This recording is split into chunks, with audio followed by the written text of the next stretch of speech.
If your native rice has ever turned out too oily or just lack that rich local flavor, then this recipe is for you. Today, I will show you how I make Nigerian native rice using local rice while sharing the simple tips, common mistakes, and a little secrets that makes all the difference.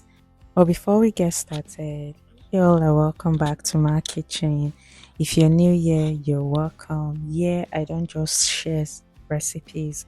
I help you understand each step matters so you can cook with confidence. If that's the kind of content you enjoy, I did love for you to subscribe. Now let's head back to my kitchen. I'll start by seasoning my fish with some sliced onions, blended pepper, seasoning cubes, salt, and a little water. I give everything a good mix and I cover it and leave it to cook while I prepare the rice.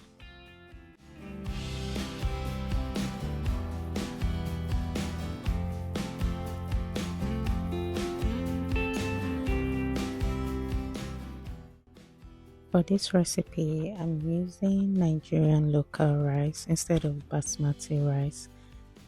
And by boiling the rice first, this helps reduce excess starch and gives the rice a head start before it finishes cooking. While that process is going on, let's check on the fish. The fish at this point is nicely seasoned and cooked, so it's ready for frying. Since it's already cooked, I'm only frying it until the outside is beautifully golden.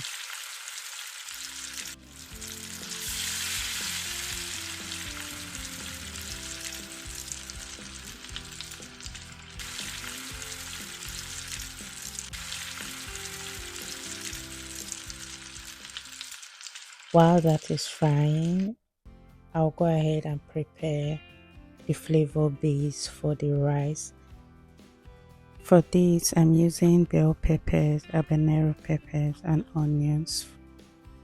I like removing the seeds from my bell peppers because I find they can sometimes leave a slight bitter taste. Though it's a small step, but it helps bring out the natural sweetness of the peppers. I'm using my food processor because I don't want the peppers to turn into a smooth paste. I like leaving a little texture in it because it gives the rice a more traditional look.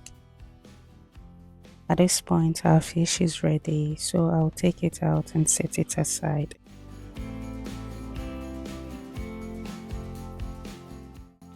The next ingredients I'll prepare are my dried catfish and Panla fish. I like using both because they each bring their own unique flavor to the rice and together they give it that rich traditional taste. But before adding them to the pot, I'm washing them with hot water and a little salt to clean them properly. Once they are clean, I'll take a few minutes to remove the bones from both of them. It takes a little extra time, but I think it's worth it because no one wants to be picking fish bones while enjoying a plate of native rice.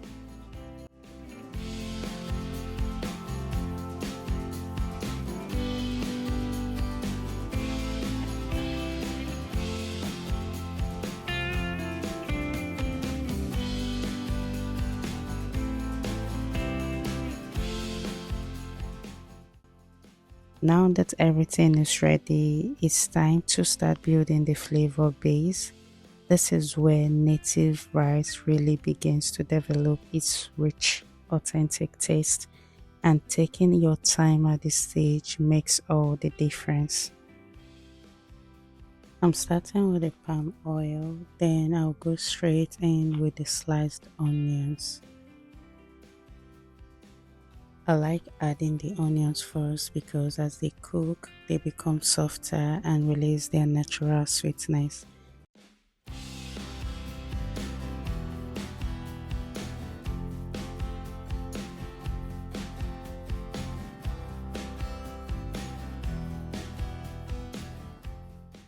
Next goes the pepper mixture. I'll stir everything together and let it fry for a few minutes.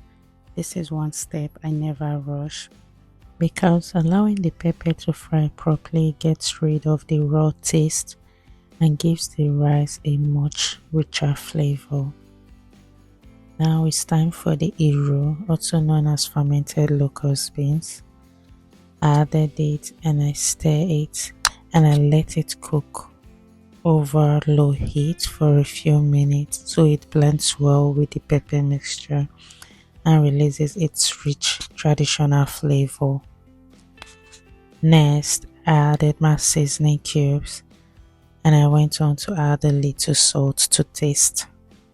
I prefer seasoning in stages because the fish stock and the fish going into the rice will also add flavor, making it much easier to adjust the seasoning as the cooking continues.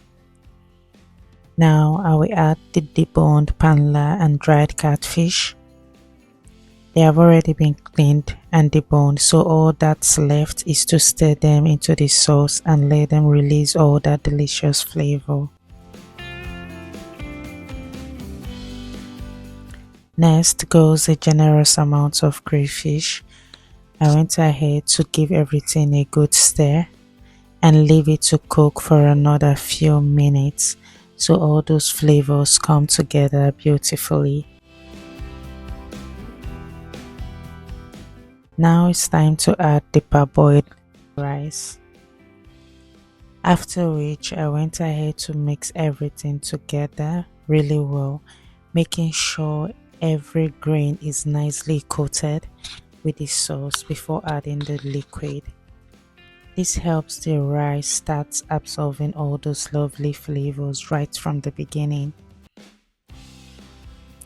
Once I'm done mixing it, I went ahead to add my fish stock, followed by just enough water to cook the rice. I always start with just enough water because it's much easier to add a little more later if needed than to end up with rice that is too soft or soggy. After which I went ahead to cover the pot with foil before placing the lid on it. The foil helps keeps the steam inside the pot, allowing the rice to cook evenly while locking in all those delicious flavors.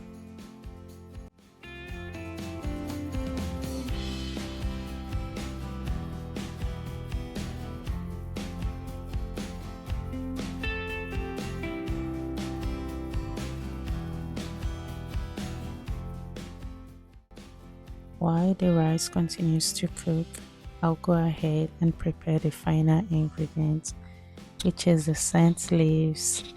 First, start by removing the leaves from the stalk, after which I went ahead to wash them thoroughly and sliced it into thin stripes. I will be adding the scent leaves towards the end because they don't need much time to cook.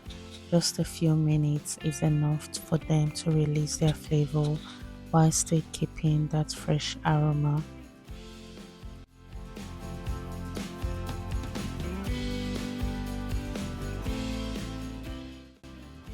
Since I'm serving this native rice with peppered fried fish, I will quickly prepare that while the rice finishes cooking. I start by adding a little oil I used to fry the fish. It already has plenty of flavor, so it's perfect for this pepper sauce. Next goes the blended pepper. I let it fry for a few minutes before adding my seasoning cubes and a little salt.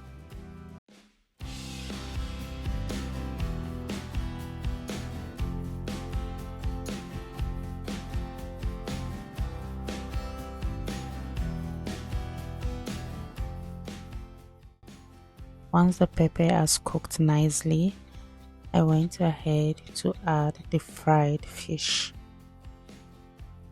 After which I gently stir everything together until every piece is well coated with the pepper sauce.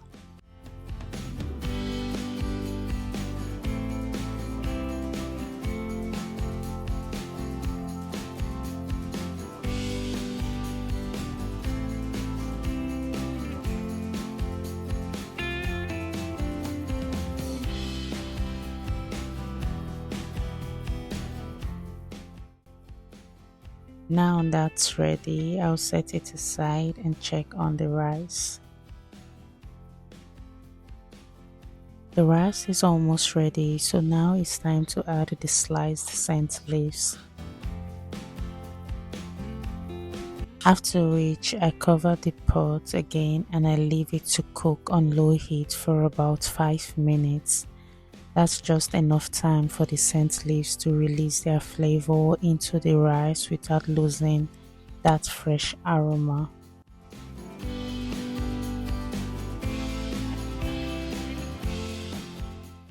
Now let's check on the rice.